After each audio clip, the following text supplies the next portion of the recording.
你来啦？刚进来的？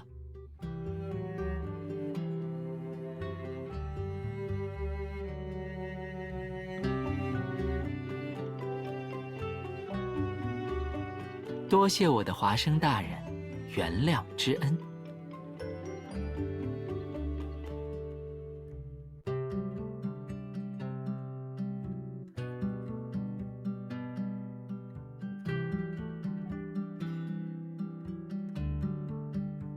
这就是好电影的魅力，让人看过之后印象深刻，活学活用。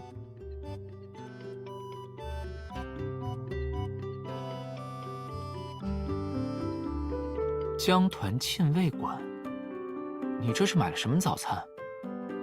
不过这个店铺名我没怎么听过，是新开的吗？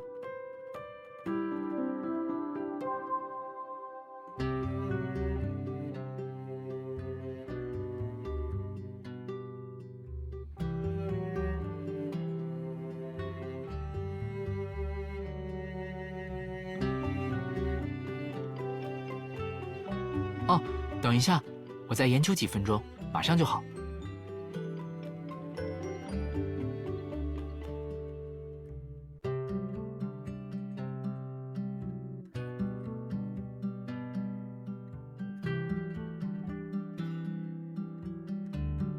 刚才一个少年过来委托我修复的老物件，你看，这个小八卦顶底部和右侧这边都有缺损。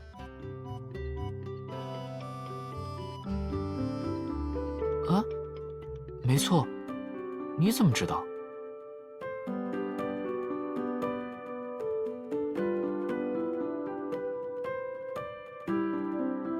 对，总觉得哪里怪怪的，应该不只是缺损这么简单。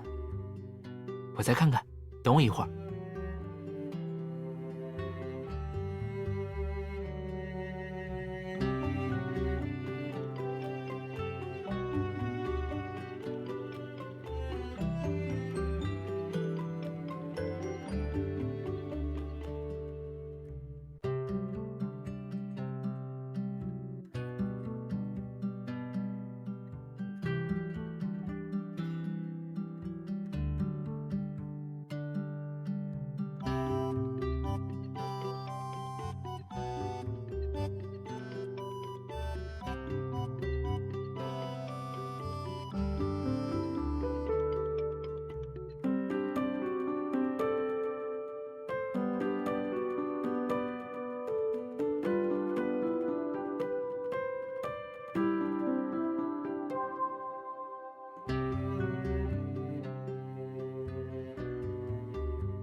有句话说得好，工作呀是永远做不完的。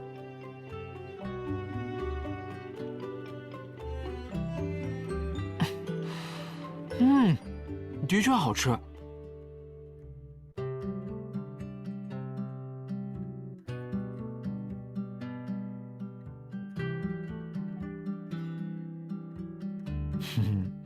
倒不是因为食物的美味才抵挡不住诱惑，关键是食物是你买的，诱惑是你带来的，那我还抵挡什么呢？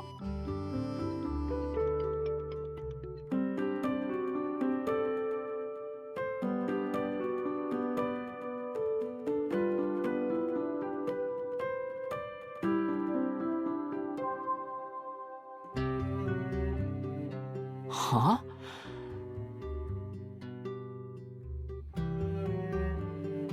那就没办法了，可能这就叫先到先得吧。更何况这丸子是你亲自送到嘴边的，我怎么能放过？好了，快来一起吃早餐。怎么会啊？我只是研究了一会儿，觉得没什么头绪，说不定是肚子太空的原因。而且，你刚刚等了我这么久，饿坏了可不好。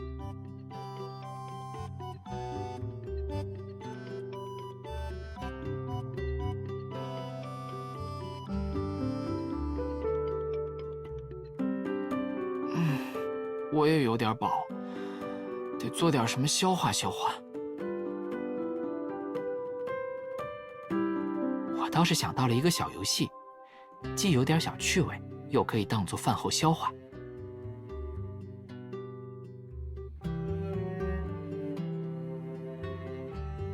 其实就是一种很考验观察能力的游戏。简单来说，就是观察身边的物品，找出跟平时摆放习惯不同的出来，再重新收纳。怎么样？要不要一起试试？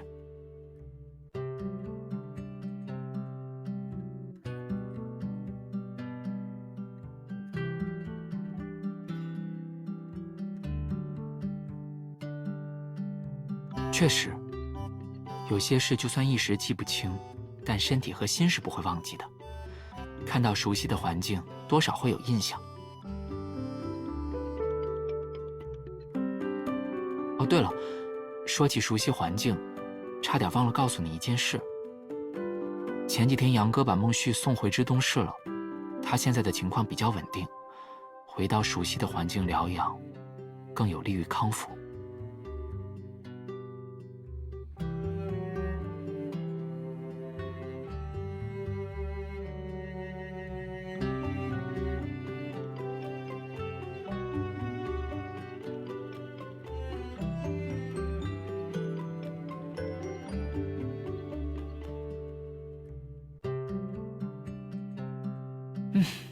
我们歇一歇，做点其他的事，等之后有时间再来继续玩这个游戏吧。我听你的，我们可是忙得好几天没见了，今天你说了算，想做什么我都陪你。啊？想对我做什么？